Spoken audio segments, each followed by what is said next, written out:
Hello everyone, welcome to जुमाक्सा classes. आज हम लोग कॉन्स्टिट्यूशनल डेवलपमेंट के पार्ट 6 के अंदर आज हम लोग आने वाले हैं।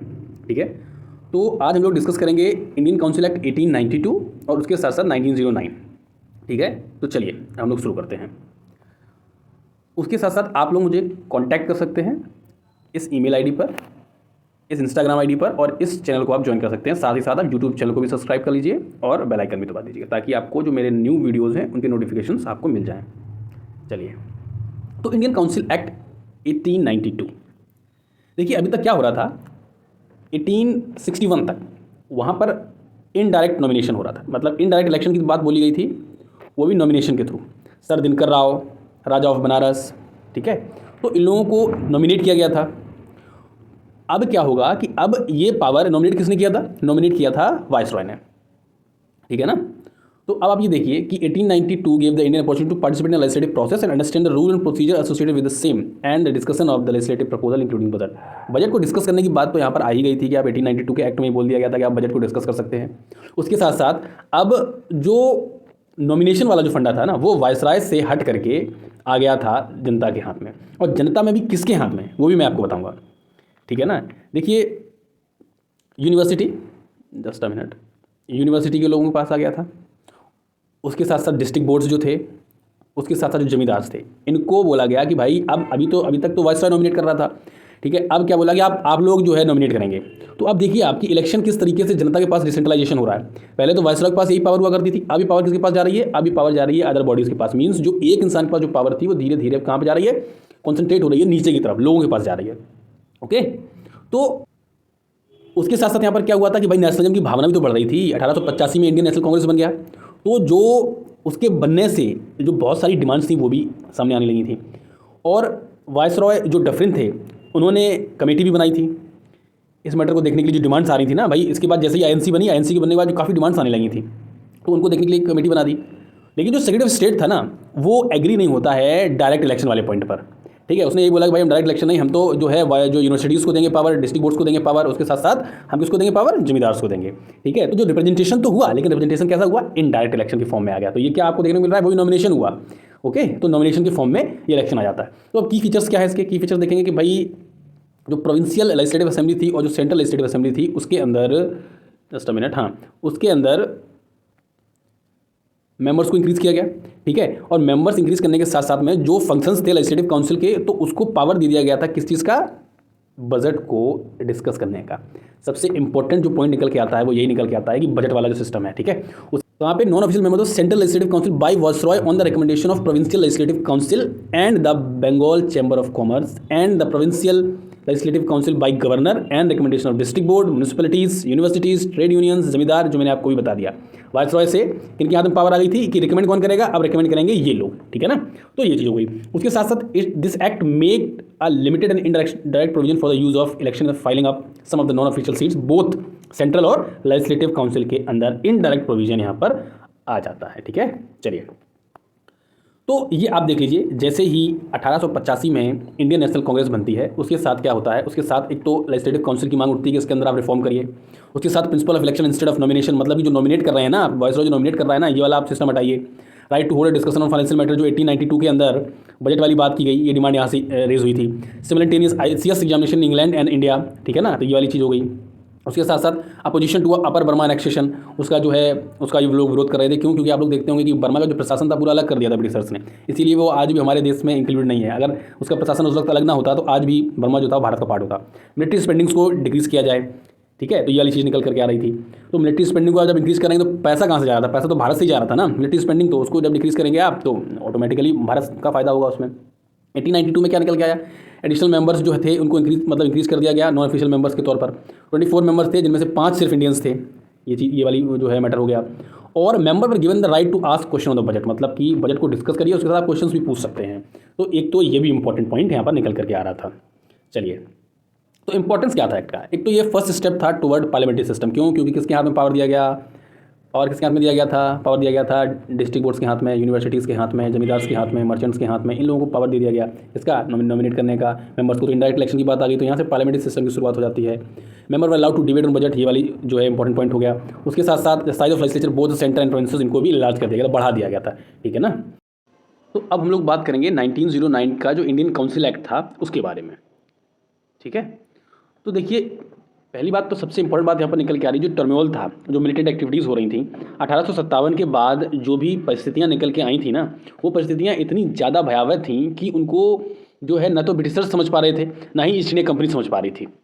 क्यों? क्योंकि एकदम से धीरे धीरे क्या हो रहा था कि सारी चीज़ें जो है वो ब्रिटिशर्स के खिलाफ में चली जा रही थी। तो जो इंडियन काउंसिल एक्ट रहे या 1858 के बाद जितने भी एक्ट आए हैं, उन्होंने पावर इंडियंस को देने की कोशिश की है। उन्होंने हर तरीके से ये सोचा कि भाई इंडियंस को ज़्यादा से ज़्यादा हम लोग जो है जो पॉलिसी मेकिंग के अंदर डालें, तो उससे क्या होगा, उससे जो एक ऐसा तबका था जो लगातार विरोध कर रहा था, तो उसको कहीं ना कहीं हम शांत कर सकते हैं। ये बात यहाँ पर निकल करके आ रही थी। तो ये एक ऐसा अटेम्प्ट था 1909 का जो इंडियन काउंसिल एक्ट था कि इसमें एक तो लॉ मेंबर भी जुड़ेगा, पहली बार एग्जीक्यूटिव काउंसिल के अंदर लॉ मेंबर को जोड़ा जाएगा, है ना। तो चलिए अब देखते हैं अच्छे से इसको। तो जैसे ही 1905 में जैसे ही जो है ये आपका जो बंगाल का जो डिवीज़न होता है ना 1905 के अंदर, तो उससे क्या हुआ, एक तो हिंदू मुस्लिम जो यूनिटी थी ना, वो एक तो प्रोटेस्ट में आ गई थी, जगह जगह प्रोटेस्ट हो रहे थे, है ना। जगह जगह आपके जो प्रभात फेरियाँ निकाली जा रही थी, जगह जगह पे रिवोल्ट्स हो रहे थे, किस चीज़ के, इसके विरोध में कि भाई बंगाल का जो है विभाजन नहीं होना चाहिए, लेकिन उसके बावजूद उसका विभाजन होता है। और जो कांग्रेस की जो डिमांड थी ना भाई, 1885 के अंदर कांग्रेस बनी, और कांग्रेस की जो डिमांड थी वो 1852 का जो इंडियन काउंसिल एक्ट था उससे पूरी नहीं हुई, ठीक है। अब 1861 ने जो पोर्टफोलियो सिस्टम लागू किया, तो उसके थ्रू सत्येंद्रनाथ सिन्हा को तो भाई पोर्टफोलियो के अंदर इन्होंने जो है लॉ मेंबर बना दिया, पोर्टफोलियो दे दिया एक तरीके से, है ना। और जो इंडियन नेशनल कांग्रेस थी वो लगातार ब्रिटिश गवर्नमेंट को प्रेशराइज कर रही थी, किसके लिए, एडिशनल रिफॉर्म्स के लिए और सेल्फ गवर्नमेंट के लिए, जो कि अभी होना नहीं था। भाई अभी तो हम लोग जो है 1909 में आए हैं ना, अभी तो काफ़ी टाइम है देश आज़ाद होने के लिए। तो अभी लोग तो ये डोमिनेंट स्टेटस पे भी नहीं मान रहे थे ना, तो अभी वो चीज़ बहुत ज़्यादा दूर है, वो जो एक पॉइंट है ना वो भी बहुत ज़्यादा दूर है कि हम लोग भाई 1947 के इंडिपेंडेंस एक्ट के थ्रू हम लोगों को आज़ादी मिल जाएगी। लेकिन अभी तो ये लोग सिर्फ सेल्फ गवर्नमेंट की बात कर रहे थे कि हमको अपनी जो है सेल्फ गवर्नमेंट आप बनाने का वो दीजिए, उसके साथ साथ कुछ एडिशनल रिफॉर्म्स करिए 1909 के इंडियन काउंसिल एक्ट के अंदर, ओके। तो उसके साथ साथ क्या होता है, उसके साथ साथ पहली बार जो इंडियन नेशनल कांग्रेस ने पहली बार होम रूल की बात की, ठीक है ना। और गोपाल कृष्ण गोखले जो थे वो मोरले से मिलते हैं, जो भी इंपॉर्टेंट उस वक्त की जो समस्याएं थी उसके साथ में कुछ डिस्कशन करते हैं और कुछ चेंजेस की मांग भी करते हैं कि 1909 के अंदर जो चेंजेस आपको जो मतलब एक सुटेबल जो मांग रहे थे आईएनसी, उसको भी चेंज करने की बात कर रहे थे। देखिए गोपाल कृष्ण गोखले वही इंसान थे जो 1889 के अंदर इन्होंने कांग्रेस को ज्वाइन किया था, ठीक है। और इनके पास मतलब एक सबसे इंपॉर्टेंट चीज़ है कि इन्होंने जो नाइटहुड की जो उपाधि थी ना उसको रिजेक्ट कर दिया था। उसके साथ साथ secretary of state for India की पोजीशन भी इनको ऑफर की गई थी, लेकिन इन्होंने मना कर दिया था। आप देखिए ना कि भारत के अंदर इतने महान लोग थे, ठीक है ना, क्यों, क्योंकि एक लेवल ऐसा था कि उस पोस्ट को लेकर के लोग अरिस्टोक्रेटिक लाइफ जी रहे थे जाकर इंग्लैंड के अंदर, लेकिन यहाँ के ऐसे बंदे भी थे जो देश के लिए जिन्होंने सेक्रेटरी ऑफ स्टेट की पोस्ट भी जो है नहीं ली, छोड़ दिया। उन्होंने बोला नहीं मुझे नहीं चाहिए।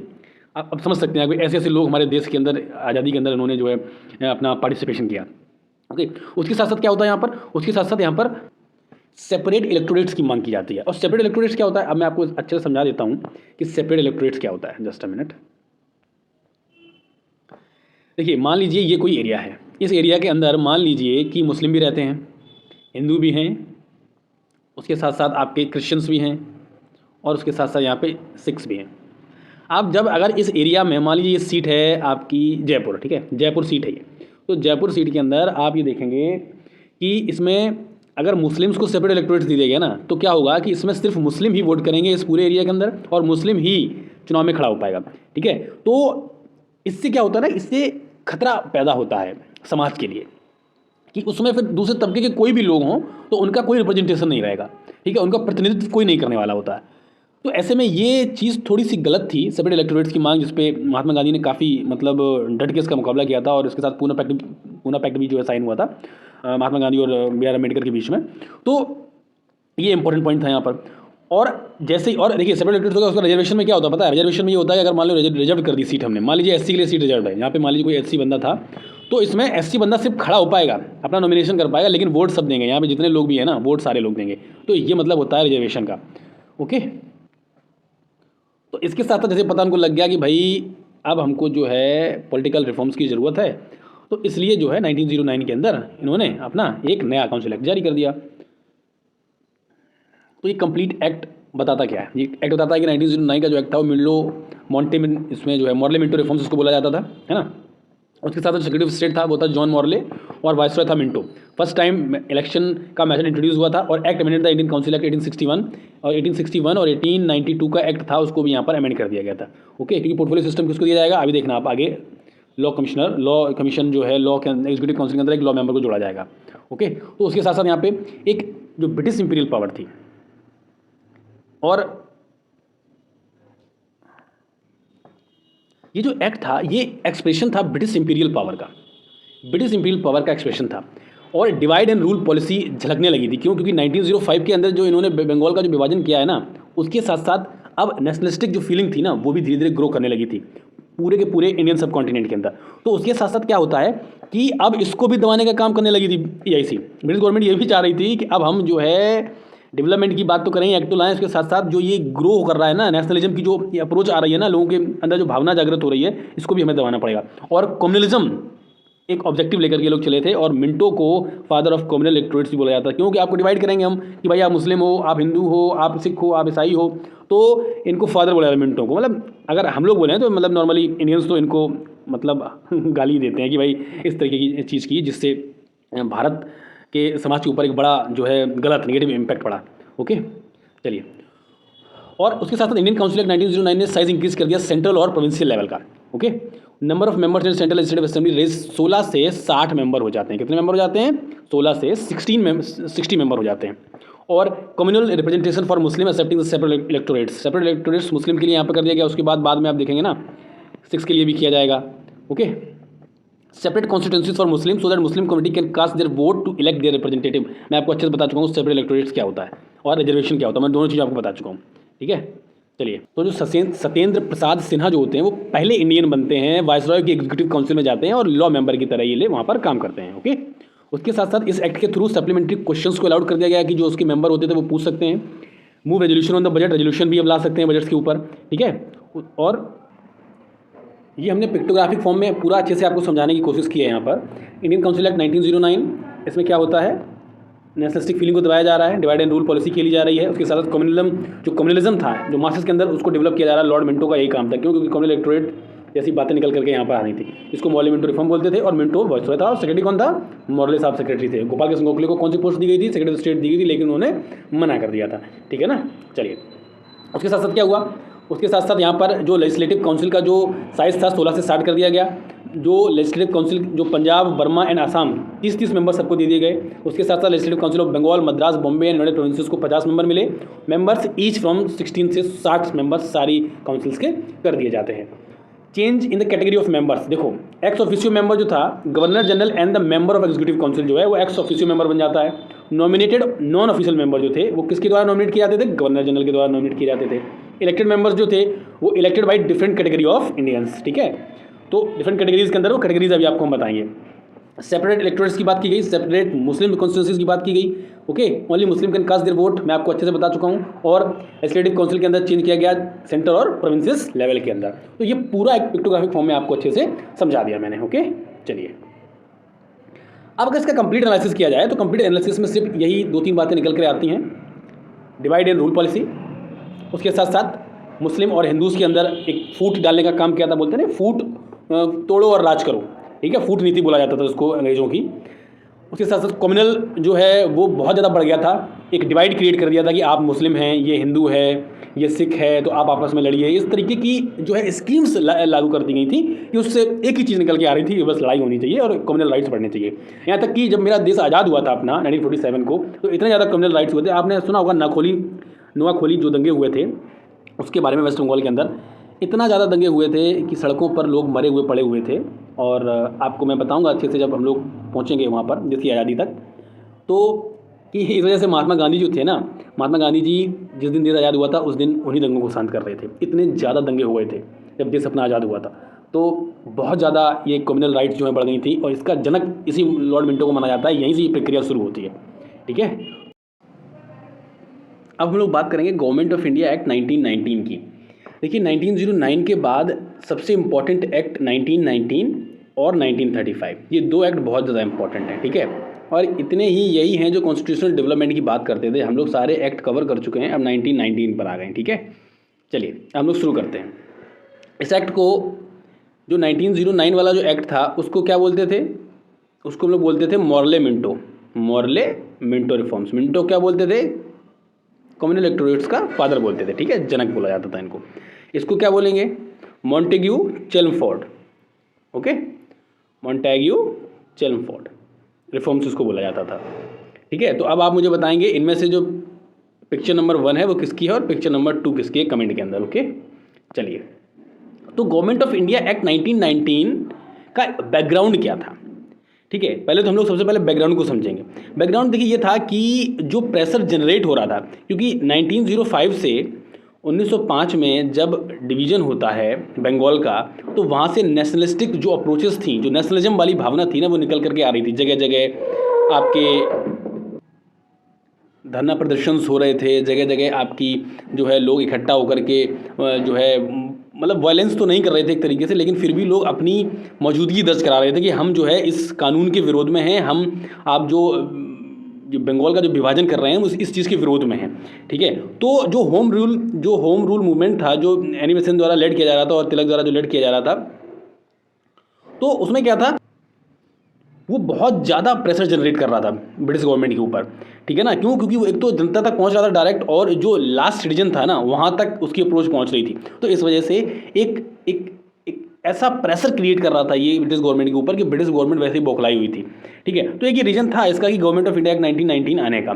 ठीक है। उसके साथ साथ तो 1918 के अंदर मॉन्टेग्यू चेल्मफोर्ड एक रिपोर्ट पेश करते हैं, ठीक है, एक रिपोर्ट पेश करते हैं 1918 के अंदर। उसी रिपोर्ट के ऊपर पूरा जो एक्ट था ना, ये गवर्नमेंट ऑफ इंडिया 1919 ये बेस्ड था, उसी के ऊपर पूरा एक्ट बेस्ड था, ठीक है ना। तो यही जो रिफॉर्म्स था 1918 का, इसी रिफॉर्म ने 1919 का एक्ट बनाया, ठीक है। एडविन मॉन्टेग्यू जो थे वो सेक्रेटरी ऑफ स्टेट थे, और चेल्मफोर्ड जो थे वो वाइसरॉय ऑफ, जो उस टाइम के वाइसरॉय थे, उनको चेल्मफोर्ड बोला जाता था। तो क्या पर्पस क्या था, पर्पस इस पूरे एक्ट का ये था कि ज़्यादा से ज़्यादा इंडियंस को रिप्रेजेंटेशन देना है गवर्नमेंट के अंदर, ठीक है। तो centre as well as provincial level of government के अंदर ये रिफॉर्म बनाया गया। देखिए इसी में एक नया वर्ड इंट्रोड्यूस होगा, डायरकी, ठीक है। एक नया वर्ड यहाँ पे इंट्रोड्यूस होने वाला है, उसका नाम है डायरकी। उसको भी हम लोग अच्छे से समझेंगे कि डायरकी क्या था और क्यों प्रोविंशियल लेवल पे ही उसको पहले इंप्लीमेंट किया गया था, ठीक है ना। चलिए, उसके साथ कुछ की प्रोविजंस इसके देख लेते हैं कि subject is important for the national importance held by the central government. जो इंपॉर्टेंट सब्जेक्ट्स थे, जैसे आप देखिए finance, foreign affair, defence, political relation, communication, criminal law, wire services, ये सारे ले लिए किसने, सेंट्रल गवर्नमेंट ने। जो प्रोविंशियल गवर्नमेंट थी उसके पास जैसे कि एजुकेशन है, तो एजुकेशन किसके पास आ गया, जो है प्रोविंशियल के पास आ गया। तो जब डायरेक्टली इंट्रोड्यूस होगा ना, तो उसमें हम लोग अच्छे से समझेंगे कि ऐसा क्यों किया गया था कि ट्रांसफर सब्जेक्ट और रिजर्व सब्जेक्ट के पास अलग अलग लेवल्स पे इनको बांटा गया था, ठीक है।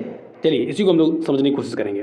चलिए, तो एग्जीक्यूटिव के अंदर रिफॉर्म क्या होते हैं कि गवर्नमेंट ऑफ इंडिया 1919 जो एक्ट था, इसने गवर्नर जनरल को एक चीफ एग्जीक्यूटिव अथॉरिटी बना दिया था, ठीक है ना। तो चीफ एग्जीक्यूटिव अथॉरिटी कौन बन गया था, चीफ एग्जीक्यूटिव अथॉरिटी बन गए थे गवर्नर जनरल साहब, ठीक है। तो गवर्नर जनरल साहब चीफ एग्जीक्यूटिव अथॉरिटी बन गए। उसके साथ साथ एग्जीक्यूटिव काउंसिल्स के अंदर वाइसराय के 8 मेंबर आ गए, जिनमें से 3 कौन थे, इंडियन थे, ओके।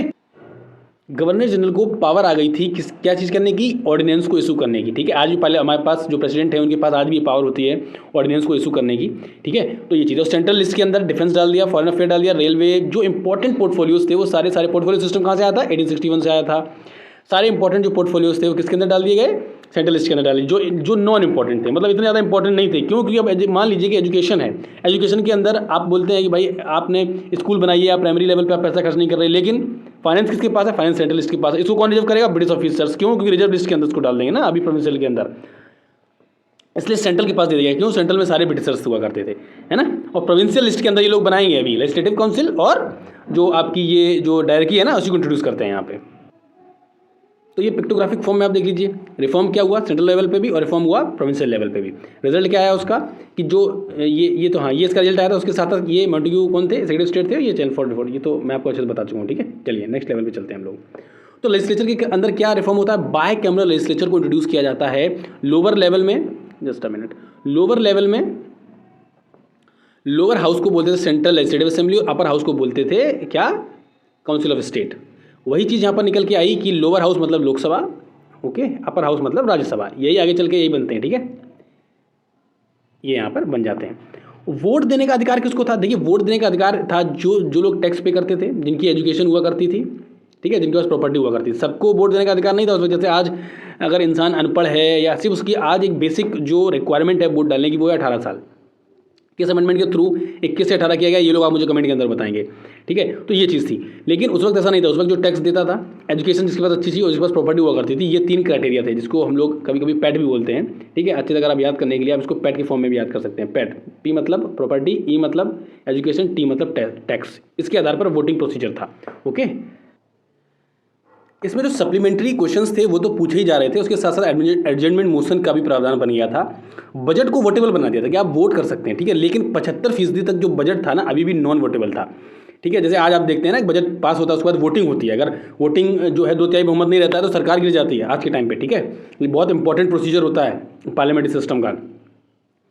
ओके, चलिए, तो नेक्स्ट क्या था, डायरकी। अब डायरकी को हम लोग अच्छे से समझेंगे। गवर्नमेंट ऑफ इंडिया एक्ट 1919 ने डायरकी जो है प्रोविंसेस के अंदर लागू किया। ठीक है, उसके साथ साथ इसमें होता क्या है कि सेंट्रल और प्रोविंशियल गवर्नमेंट को डिवाइड कर दिया। प्रोविंशियल लिस्ट को इन्होंने 2 पार्ट्स के अंदर डिवाइड किया। प्रोविंशियल लिस्ट को इन्होंने 2 पार्ट किया, एक था रिजर्व्ड और दूसरा था ट्रांसफर्ड। रिजर्व्ड में important portfolios like finance, defence, ये सारी चीज़ें रहती थी। और ट्रांसफर में क्या रहता था, ट्रांसफर में एजुकेशन, जो अभी आपको मैंने पीछे दिखाया। अब इसमें होता ये था कि मान लीजिए एजुकेशन का मामला आता है। अब आप बोलिए कि भाई स्कूल नहीं बन रहे हैं, तो स्कूल कैसे बनेंगे जब फाइनेंस यहाँ से पास नहीं हो रहा है। रिजर्व लिस्ट के अंदर कौन कौन से लोग होते थे, जो प्रोविंशियल लिस्ट को समझते थे ना। प्रोविंशियल जो लिस्ट थी ना, उसके बाद जो रिजर्व लिस्ट थी, यहाँ पे ब्रिटिशर्स बैठे थे, मैक्सिमम जो होते थे ना ब्रिटिशर्स होते थे। ट्रांसफर्ड लिस्ट दे दिए भारतीयों को कि आप जाइए भाई इनमें सब करते हैं, लेकिन उसमें कुछ होता नहीं था। क्यों? क्योंकि फाइनेंशियल मैटर्स सारे अपने पास रखे थे, डिफेंस अपने पास रखा, कम्युनिकेशन अपने पास रखा, सेंट्रल लेवल की जितनी थी। भाई आज अगर आप सरकार है, देखिए आज जो सरकार का जो मेथड होता है ना, आज कैसे चलता है, आज भी एक सेंट्रल लिस्ट होती है 7 शेड्यूल के अंदर, आपने देखा होगा। एक आपकी स्टेट लिस्ट होती है, एक होती है कॉन्करेंट लिस्ट, है ना। अब अगर राजस्थान बोले कि हम तो भाई अपनी आर्मी बनाएंगे, तो क्या राजस्थान बना लेगा? क्यों? क्योंकि डिफेंस सब्जेक्ट है। अरविंद केजरीवाल बोले नहीं ऐसा है, हम अपने जो है देश, अरविंद केजरीवाल मान लीजिए योगी जी हैं, उत्तर प्रदेश के मुख्यमंत्री जो हैं, वो और बोलते हैं कि ऐसा करिए कि भाई हम तो राफेल मंगाएंगे अपने लिए, है ना, ऐसे बोले जाए। या मान लीजिए वो बोलते हैं कि हम रसिया से एक पैक्ट करेंगे, हम वहाँ से जो है आपकी जो ब्रह्मोस लेंगे, हम तो ब्रह्मोस मंगाएंगे रसिया से। तो कैसा हो सकता है? नहीं। क्यों? क्योंकि डिफेंस किसके पास है? सेंट्रल लिस्ट के पास है, स्टेट लिस्ट का इसमें कोई मैटर नहीं है। ठीक है, तो यही जो इंपॉर्टेंट पॉइंट्स थे ना, ये यहाँ पर निकल करके आ रहे थे आपके। तो डायरकी में क्या हुआ, डायरकी में जो आपकी जो इंपॉर्टेंट पॉइंट्स निकल के आए, एग्जीक्यूटिव काउंसलर, गवर्नर जो था, रिजर्व लिस्ट को कौन करता था? गवर्नर करता था। उसके साथ साथ में जो ट्रांसफर लिस्ट जो होती थी वो मिनिस्टर्स करते थे। ये तो एग्जीक्यूटिव काउंसिल करते थे, किसके साथ में? गवर्नर के साथ में। ये मिनिस्टर्स करते थे ट्रांसफर सब्जेक्ट के साथ में। तो ट्रांसफर सब्जेक्ट लिस्ट में कौन कौन से सब्जेक्ट दिए गए? ये वाले सब्जेक्ट दिए गए। और रिजर्व लिस्ट में कौन कौन से सब्जेक्ट दिए गए? ये वाले सब्जेक्ट दिए गए। ओके, तो 2 तरीके का एडमिनिस्ट्रेशन यहाँ पर बनाने की कोशिश की गई थी, लेकिन ग्रेट फेलियर था ये सक्सेस नहीं हुआ था, इसीलिए जो है सेंट्रल लेवल पर उसको लागू नहीं किया था। ठीक है ना, सेंट्रल लेवल पर इसको लागू नहीं किया गया था। चलिए, 8 प्रोविंसेस के अंदर आसाम, बंगाल, बिहार, उड़ीसा, सेंट्रल प्रोविंसेस जो आज का यूपी है। ठीक है, यूनाइटेड प्रोविंसेस। अच्छा हाँ, ये बात बताइए, जो सेंट्रल प्रोविंसेस है, सॉरी ये यूपी नहीं है, सेंट्रल प्रोविंसेस और यूनाइटेड प्रोविंसेस, इनको पहले क्या बोला जाता था, ये आप मुझे भी बताएंगे। ठीक है, बॉम्बे था, मद्रास था और पंजाब था। इन प्रोविंसेस के अंदर डायरेक्टली को इंट्रोड्यूस किया गया। ठीक है, ग्रेट फेलियर था, कोई दिक्कत नहीं है इसमें, वो भी हम लोग आगे समझ लेंगे अच्छे से। सब्जेक्ट्स रिजर्व और ट्रांसफर सब्जेक्ट थे। जो रिजर्व सब्जेक्ट हुआ करते थे वो एडमिनिस्ट्रेट किया जाता है governor through his executive council, में आपको पहले बता चुका हूँ अभी। ओके, चलिए, तो ये वाले सब्जेक्ट्स मैं आपको अच्छे से बता चुका हूँ। क्यों? क्योंकि जो पॉइंट्स थे ना कि भाई ये वाले पॉइंट्स इंक्लूडेड थे कि लॉ एंड ऑर्डर कहाँ पे था, फाइनेंस कहाँ पे था, ये तो सेंट्रल लेवल के अंदर थे। और उसके साथ ट्रांसफर्ड में जो भारतीय वाले थे, बस इसको आपको 2 चीज़ों में से एक ही चीज़ याद रखनी। क्या? एक तो जो ट्रांसफर्ड थे वो किसके पास थे? वो ब्रिटिशर्स के पास थे, ब्रिटिशर्स हुआ करते उसमें। और ट्रांसफर्ड में कौन से थे? ट्रांसफर्ड में आपके होते थे भारतीय, रिजर्व में ब्रिटिशर्स और ट्रांसफर्ड में भारतीय हुआ करते थे। और अगर आपकी कॉन्स्टिट्यूशनल मशीनरी फेल कर जाती है तो फिर गवर्नर ही ओवरटेक कर लेता था। गवर्नर किस पे ओवरटेक कर लेता था? ट्रांसफर सब्जेक्ट के एडमिनिस्ट्रेशन पर। ठीक है, और जो एडमिनिस्ट्रेशन होता है रिजर्व सब्जेक्ट का was carried by the governor with the help of executive. Okay, तो ये चीज़ भी एक इंपॉर्टेंट यहाँ पर निकल करके आ रही थी। और ट्रांसफर सब्जेक्ट को कौन करता था? बस 2 बहुत महत्वपूर्ण टॉपिक्स इसमें समझने वाले हैं कि रिजर्व सब्जेक्ट को कौन करता था? रिजर्व सब्जेक्ट को करता था गवर्नर, किसके साथ? एग्जीक्यूटिव के साथ। ठीक है, उसको जो है एडमिनिस्ट्रेशन उसका कैरी करता था, और जो ट्रांसफर सब्जेक्ट होते थे वो कौन कैरी करता था, गवर्नर करता था। किसके साथ, जो मिनिस्टर्स, जो इंडियन मिनिस्टर थे जो चूज किए गए थे लेजिस्लेटिव काउंसिल से, जो चूज करके गए थे, उनके साथ उसको एडमिनिस्ट्रेट किया करता था। ठीक है, तो ये डायरेक्टरी का प्रोविंस जो आपका जो प्रोविजन था वो यहाँ पर प्रोविंसेस के अंदर डायरेक्टरी का प्रोविजन यहाँ से लाया गया था। प्रोविंशियल लेजिस्लेटिव काउंसिल को एक्सपेंड कर दिया गया, जिसमें से 70% लोग जो थे वो इलेक्ट होकर आने लगे। हमने पहले ही आपको बताया था कि मैक्सिमम से मैक्सिमम इंडियंस को रिप्रेजेंटेशन देना था इस एक्ट के थ्रू। कॉम्युनल और जो क्लास इलेक्टोरेट थी वो कंसोलिडेट हो गई। वुमेन्स को राइट टू वोट दिए गए, किसके साथ, पैट के साथ। पैट में कौन कौन से लोग थे, पैट में जो प्रॉपर्टी जिसके पास हुआ करती थी होल्ड करते थे, जो एजुकेशन जिनके पास होती थी, जो टैक्स पे किया करते थे, उसके साथ साथ वुमेन्स को भी दे दिया गया। Legislative council could reject the budget but governor could restore it if necessary. ठीक है, लेजिस्लेटिव काउंसिल रिजेक्ट कर सकती बजट को, लेकिन गवर्नर के पास ये पावर होता था कि वो उसको रिस्टोर कर लेता था। जो सब्जेक्ट्स रिजर्व में नहीं आते थे, ट्रांसफर में नहीं आते थे, उन सब्जेक्ट को रेसिडरी सब्जेक्ट बोला जाता था, या फिर रेसिडरी लिस्ट जो सेंट्रल या उसके अंदर नहीं आती थी, स्टेट लिस्ट के अंदर, उसको कौन देखता था, उसको देखता था वायसरॉय। ठीक है, डायरेक्टली वो उसके अंडर में होती थी। ओके, चलिए, तो ये पूरा पिक्टोग्राफिक फॉर्म में हम आपको समझाने की कोशिश कर रहे हैं। Council of state, upper house, composition 60 लोग, 26 कितने थे नॉमिनेटेड थे, 34 कितने थे इलेक्टेड थे। ये मोस्ट इंपॉर्टेंट है, इसको आप प्लीज अच्छे से यहाँ पे देखिए। ठीक है, अपर हाउस और लोअर हाउस। लोअर हाउस मतलब कि लोकसभा, लाइक लोकसभा, और अपर हाउस मतलब कि राज्यसभा। ठीक है, 26 लोग नॉमिनेटेड, 34 कितने थे इलेक्टेड थे। इसमें 145 लोग होते थे, 41 नॉमिनेटेड, 104 इलेक्टेड। इसमें से ये लोग होते थे आपके 52 जनरल, 30 मुस्लिम, मतलब तो कम्युनल इलेक्टोरेट तो वैसे ही मतलब था। कम्युनल जैसी चीज़ें निकल करके आ रही थी जो देश को अंदर ही अंदर जो है खोखला बनाती चली जा रही थी, आपस में ही लोगों को भिड़ाती चली जा रही थी। इस वजह से एक बड़ा जो जब देश आज़ाद होगा ना, तो एक बड़ा आपको कम्युनल राइट भी देखने को मिलता है। ओके, चलिए, तो वायसरॉय की जो पावर थी ना, तो legislature was address by the viceroy. कौन करता था एड्रेस लेजिस्लेचर को, वायसरॉय। भाई ताकतवर अभी भी यही बंदा है। ठीक है, ताकतवर अभी भी यही बंदा है। He could call the meeting, can adjourn the meeting और रिपील द लेजिस्लेचर। मतलब प्रेसिडेंट की तरीके पावर थी इस बंदे के पास, फुल पावर थी प्रेसिडेंट की तरीके। टेन्योर क्या होता है लेजिस्लेचर का, 3 साल का। मोस्ट इंपॉर्टेंट, शायद आपको लक्ष्मीकांत के अंदर भी नहीं मिलेगा ये, और भी जो स्टैंडर्ड बुक्स हैं उनके अंदर भी नहीं मिलेगा। अच्छे से मैंने बनाया अपने खुद के नोट से। ठीक है, तो which could be extended by the viceroy, बढ़ाया जा सकता था। 3 साल होती थी लेजिस्लेचर की जो टेन्योर होती थी। अब अगर वायसरॉय चाहे तो उसको बढ़ा सकता है, अगर वायसरॉय नहीं चाहेगा तो नॉर्मली रखेगा। गवर्नर की पावर क्या थी, governor could over rule the minister on any ground. किसी भी ग्राउंड पर गवर्नर ओवर रूल कर सकता था मिनिस्टर्स को। क्यों, क्योंकि पावर किसके पास थी, ट्रांसफर सब्जेक्ट की बात कर रहा है ये, किसकी बात कर रहा है, ट्रांसफर्ड की। उसी में तो गवर्नर प्लस मिनिस्टर थे ना लेजिस्लेटिव काउंसिल के। Retain the complete control over the finance. Legislative council could initiate legislation but governor assent was required. Governor की असेंट बहुत ज़्यादा रिक्वायर्ड होती थी। Governor could veto bill and issue the ordinances. Governor के पास veto power भी थी, bill को वीटो कर सकता था, वो रोक सकता था जो भी आपकी इंडियन काउंसिल के लेजिस्लेटिव काउंसिल के अंदर पारित हो रहा है जो भी बिल। ठीक है, और ऑर्डिनेंस को इशू कर सकता था। ये किसकी बात हो रही है, ट्रांसफर्ड की। ओके, चलिए, तो डायरेक्ट की देखिए, ये तो मैंने आपको बता दिया पहले ही, अच्छे से समझा दिया है। चलिए, तो इतना ही मेथड पूरा था 1919 के अंदर। ठीक है, 1919 का जो फुल एक्ट था वो इतना ही था, कोई भी पॉइंट छूटा नहीं है, कोई भी मैंने पॉइंट यहाँ पे छूटने नहीं दिया है, अच्छे से समझा दिया है। अगले वाले चैप्टर में हम वीडियो में 1935 और 1947 देश आज़ाद हो जाएगा।